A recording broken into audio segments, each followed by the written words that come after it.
স্পোর্টসের নিউজ দেখি, সেই সুবাদে অনেক স্পোর্টস জার্নালিস্টদের চিনতে পারতেছি আমি। আর সবচেয়ে বড় কথা হচ্ছে নোয়াখালী এক্সপ্রেসের একটা টিম বিপিএলের মতো এত বড় আসরে হয়েছে, এটা আমার জন্য অনেক গর্বের এবং নোয়াখালী মানুষের জন্য অনেক গর্বের।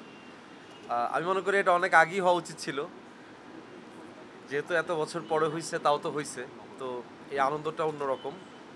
আশা করি নোয়াখালী এক্সপ্রেসের মাধ্যমে বিপিএল এবার অনেক, বিপিএলে নোয়াখালী এক্সপ্রেস ভালো একটা পারফরমেন্স তারা দিবেন এবং আমি সবসময় চাবো যে নোয়াখালী এক্সপ্রেসের সাথে যারা জড়িত আছেন, এই টিমের সাথে কর্তা ব্যক্তিরা যারা আছেন, তাদের মাধ্যমে বলতে চাই যে যেহেতু আমি নোয়াখালীর ছেলে, সো আমি চাবো যে নোয়াখালীর ক্রিকেট অবকাঠামোর জন্য তারা যাতে কাজ করেন।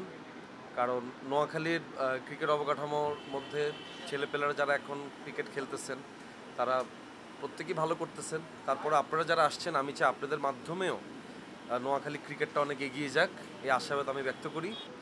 সো ক্রিকেট আমার একটা আবেগের জায়গা, ক্রিকেট আমার একটা ভালোবাসা। ফিক্সিং ইস্যু দেখেন, এগুলো আসলে ধরেন ক্রিকেটের সাথে যারা যুক্ত আছেন, বাংলাদেশ ক্রিকেট বোর্ড বিসিবির যারা আছেন, তারাই ব্যাপারগুলোকে মানে দেখবেন, তারা এগুলোকে তদন্ত করবেন। বাট আমাদের দিক থেকে আমরা চাবো যে এগুলো না হওয়াটাই বেটার। শুধুমাত্র ক্রিকেট অঙ্গনে না, যে কোনো অঙ্গনেই আসলে ফিক্সিং বলেন, দুর্নীতি বলেন, এগুলা কোনো অঙ্গনেই আসলে কাম্য নয়। সো আমাদের জায়গা থেকেও আমরা চাবো এটা যাতে না হয়।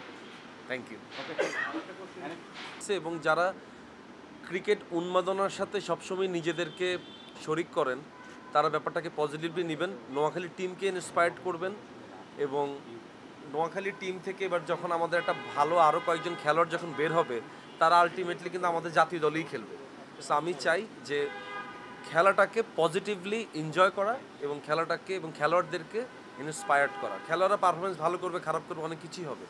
সো আমি চাই সেক্ষেত্রে আপনারা গঠনমূলক সমালোচনা করেন, যাতে করে ওরাও যাতে বুঝতে পারে তাদের পারফরমেন্সে কোন জায়গায় ঘাটতি আছে, পরবর্তীতে সেটা তারা ওইটা নিয়ে তারা কাজ করবে। আর স্টাইলে মেসেজ হচ্ছে যেটাই হোক কাপায় দিতে হইব, ফাটাই দিতে হইব খেলি।